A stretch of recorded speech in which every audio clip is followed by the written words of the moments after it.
അടുത്ത ഘട്ടം സ്വപ്നാടനം. KG ജോർജിന്റെ ആദ്യ സംവിധാന ചിത്രം.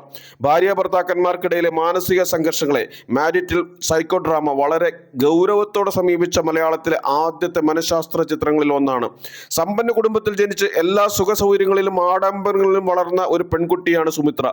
അല്പം അഹങ്കാരവും ശാഠ്യവുമുള്ള, തന്റെ താല്പര്യങ്ങൾക്ക് മാത്രം മുൻഗണന നൽകുന്ന ഒരു സ്വഭാവക്കാരിയാണ് അവർ.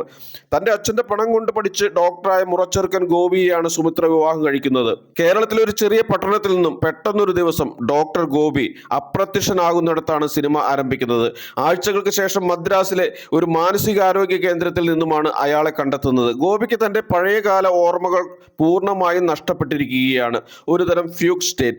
അവിടെയുള്ള സൈക്യാട്രിസ്റ്റുകൾ ഹിപ്നോട്ടിസം വഴിയും മറ്റ് കൗൺസിലിങ്ങുകളിലൂടെയും ഗോപിയുടെ ഭൂതകാലത്തിലേക്ക് ഇറങ്ങിച്ചെല്ലുന്നു. ഗോപിയുടെ ഓർമ്മകളിലൂടെ ഫ്ലാഷ് ബാക്കായാണ് കഥ വികസിക്കുന്നത്. ഗോപിയുടെ മെഡിക്കൽ വിദ്യാഭ്യാസത്തിനുള്ള മുഴുവൻ പണവും ചിലവാക്കിയത് സുമിത്രയുടെ സമ്പന്നനായ അച്ഛനാണ്. വിദ്യാഭ്യാസം കഴിഞ്ഞയുടൻ ആ കടപ്പാടിന്റെ പേരിൽ തനിക്ക് ഒട്ടും താല്പര്യമില്ലാതിരുന്നിട്ടും സുമിത്രയെ ഗോപിക്ക് വിവാഹം കഴിക്കേണ്ടി വരുന്നു.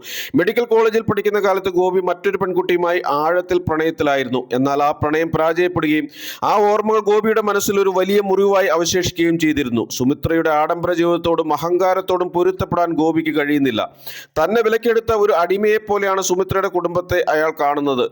അത് അയാളെ വീണ്ടും വേട്ടയാടുന്നു. സുമിത്രയുടെ നിരന്തരമായ കുറ്റപ്പെടുത്തലുകളും സംശയങ്ങളും അയാളെ കൂടുതൽ നിശബ്ദനാക്കുന്നു.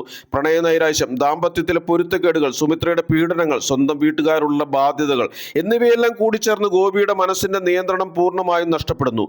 ഒരുതരം നെർവസ് ബ്രേക്ക് ഡൗൺ. ഒടുവിൽ ആ മാനസിക സമ്മർദ്ദം താങ്ങാനാവാതെ അയാൾ വീട് വിട്ടിറങ്ങുകയും പൂർണ്ണമായി ഭ്രാന്തിന്റെ ലോകത്തിലേക്ക് വഴുതി വീഴുകയുമാണ് ചെയ്യുന്നത്. അക്കാലത്തെ സ്ഥിരം സിനിമാ ശൈലികളായ പാട്ടുകളോ നൃത്തരംഗങ്ങളോ ഇല്ലാതെ മനുഷ്യ മനസ്സുകളുടെ സങ്കീർണതകളെ വളരെ റിയലിസ്റ്റിക് ആയി ദൃശ്യവൽക്കരിച്ച ഇതൊരു സാധാരണ സിനിമയായിരുന്നില്ല. ഈ എപ്പിസോഡ് നിങ്ങൾക്ക് ഇഷ്ടമായെങ്കിൽ ലൈക്ക് ചെയ്യാനും ഷെയർ ചെയ്യാനും മടിക്കരുത്. മറ്റൊരു രസകരമായ എപ്പിസോഡ് ഇനിയും കാണുന്നതിന് വേണ്ടി സബ്സ്ക്രൈബ് ചെയ്തില്ലെങ്കിൽ ചാനൽ സബ്സ്ക്രൈബ് ചെയ്യുക.